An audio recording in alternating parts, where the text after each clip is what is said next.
All right, let's dive in, shall we? John Wayne Gacy, the killer clown. It's a name that sends chills down your spine. Yeah, no doubt about it.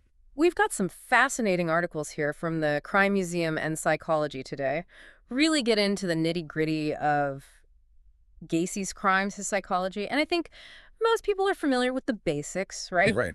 But what we really want to do is go beyond that. Yeah. Like, how in the world could someone like Gacy maintain this facade of normalcy for so long? I mean, it's mind-boggling. It really is. And that's one of the things that makes this case so Yeah, disturbing, right? absolutely. So on the surface, you've got a seemingly average guy, construction work, active in the community, even entertain kids as Pogo the Clown. Like, seriously, can you even wrap your head around that? It's almost impossible to reconcile those two images. The friendly clown and the depraved killer. It's like a horror movie come to life. But it's real. And that's the scary part. And, it's not just the Gacy case. We've got articles here about other killer next door types, like Ted Bundy, Dennis Rader, the BTK killer.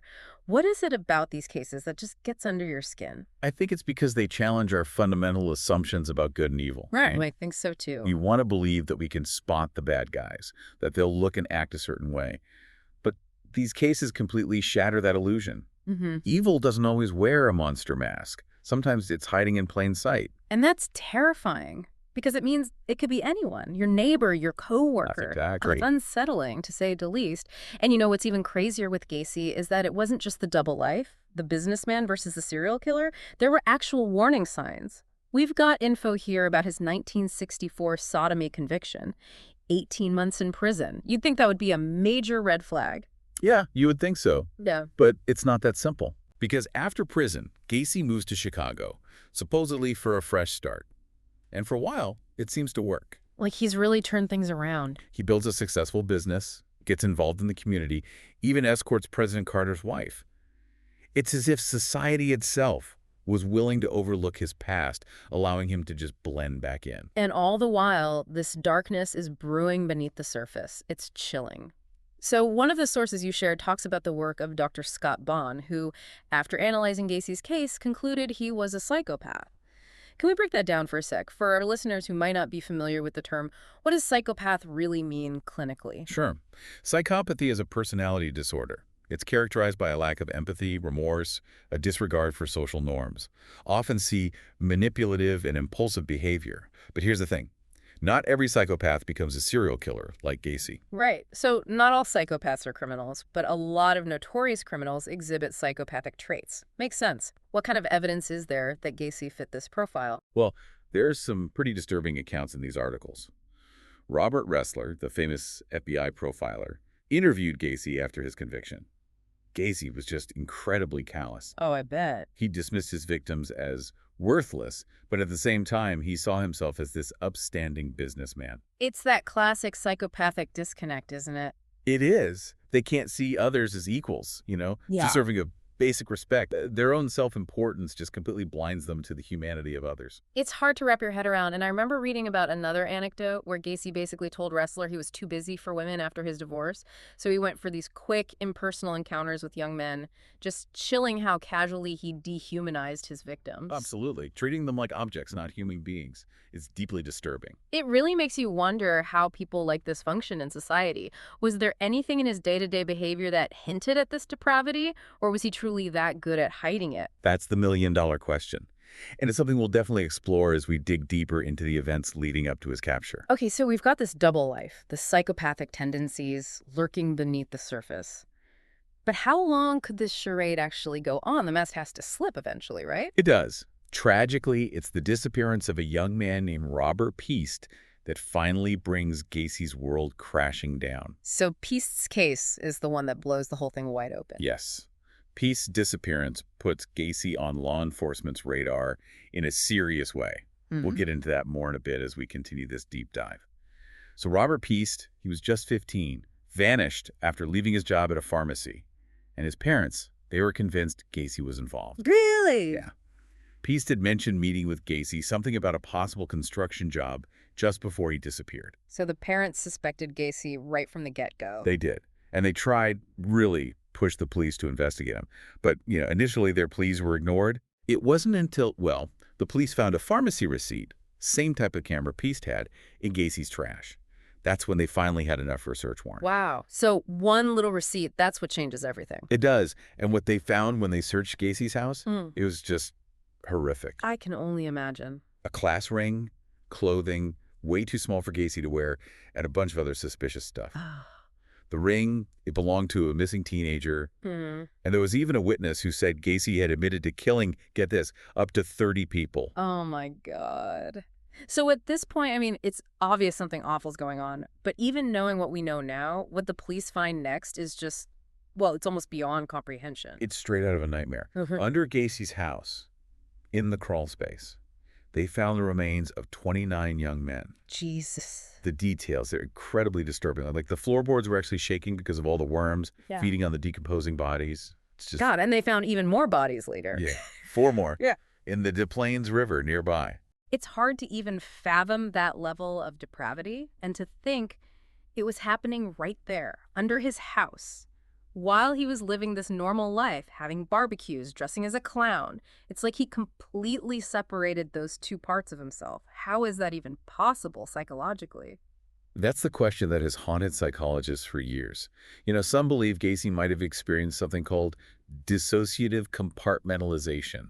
Dissociative what? Compartmentalization. It's a defense mechanism, psychologically, where a person basically creates these separate mental compartments for the different parts of their personality, even if those parts are totally conflicting. So in Gacy's mind, the good guy John Wayne Gacy, the community volunteer, was completely separate from the monster who was, committing these horrible acts. Exactly. It's a disturbing thought, but it might help explain how he could keep up that facade for so long, how he could reconcile those two completely different versions of himself. Well, the facade's shattered now, so what happens once the bodies are discovered? There's no way he can deny it anymore, right? He does try to plead insanity, hoping for a not guilty verdict. I mean, given what he did, I guess you could see why he'd try that. Right.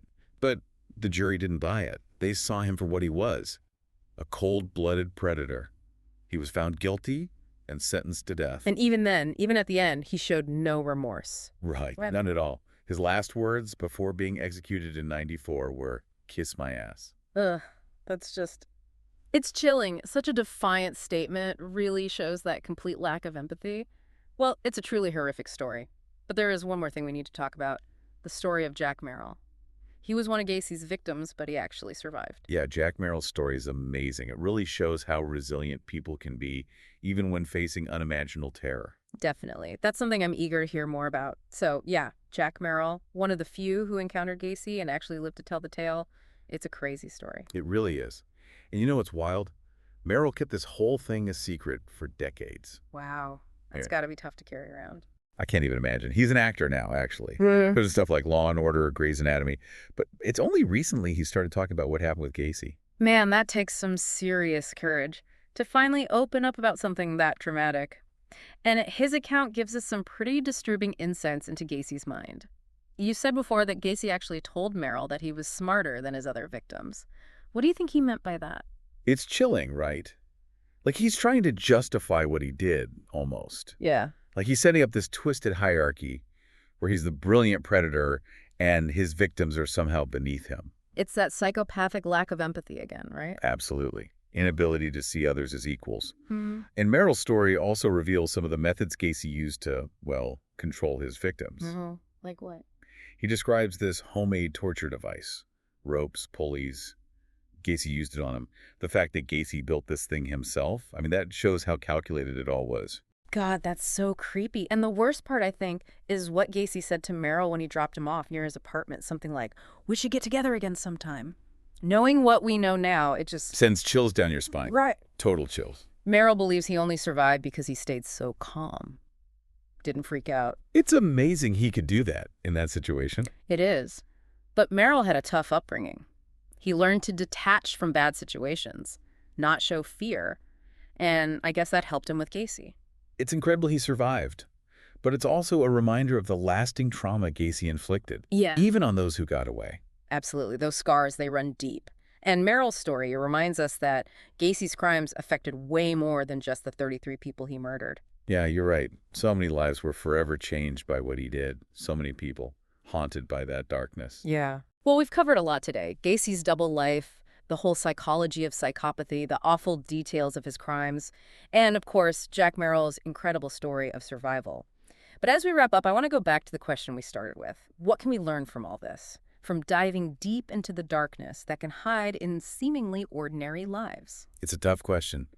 I think Gacy's case reminds us that evil can wear so many different masks. Yeah. It can be right there hiding in plain sight. We have to be careful, trust our gut feelings, and speak up if something seems off. It's so important to be aware and to learn about those warning signs, the psychology of people like Gacy. Exactly. The more we understand about the nature of evil, the better we can protect ourselves and the people we care about. You know, Gacy's story is obviously a dark chapter in human history, but there's also a glimmer of hope there. Oh, absolutely. The resilience of the human spirit, even in the face of unimaginable horror, maybe that's the thing to hold on to. But even in the darkest times, there's always hope. Hope for healing, hope for justice. Beautifully said. Thanks for having me on to talk about all this. Of course. And to you, listening, thanks for joining us on this journey. We hope it gave you something to think about. Until next time, stay curious, stay informed, and stay safe.